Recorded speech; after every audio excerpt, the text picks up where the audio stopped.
се тая и сушиш. Е, тая песен, мене лично, може да ме вдигне от гроба. Много силна песен.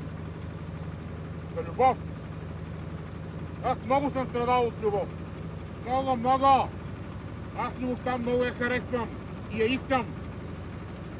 Но тя някак си не ме. Останах си стар ерген.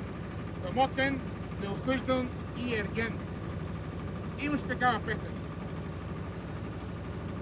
Ти тая песен, дето ще я търсиш, по телевизията ли ще я дадете? За друго ми трябва. Голям мерак имам да ме дадат по телевизора. Това може да се уреди, имам познати в телевизията. Мерак имам, но кораж никак. Гледал ли си за тия, за самотните сърца? Такива като мене, те си търсят дружинка. Да, гледал съм.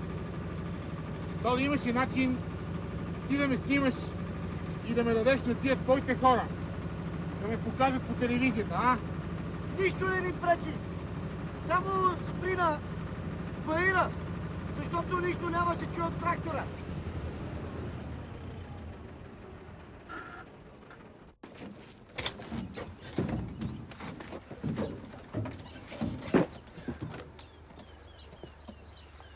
Тук е добре. Идеално, като артист си. Айде, готови сме.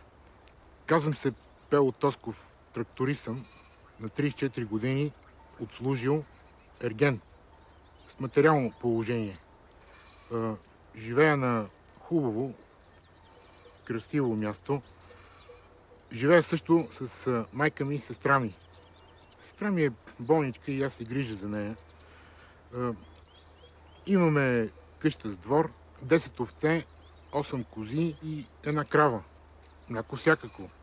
Надявам се чрез телевизията да ми се обади жена с самотно сърце и добра. Може и с детенца. Детенца. Аз ще й бъда опора на нея в живота, а тя да ми донесе вкъщи радост и любов. Стана много истинско. Много добре стана. Щом се върна, ще го занеса. Това сестра ми май не трябваше да го казвам, а? Може да се отдръпнат, защото болен човек в къщата... Не. Напротив. Така се разбира, що за човек си.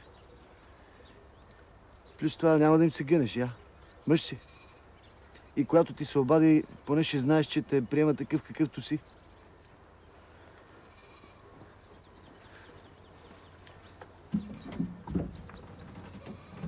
Така да, ако почнете да се лъжите от началото,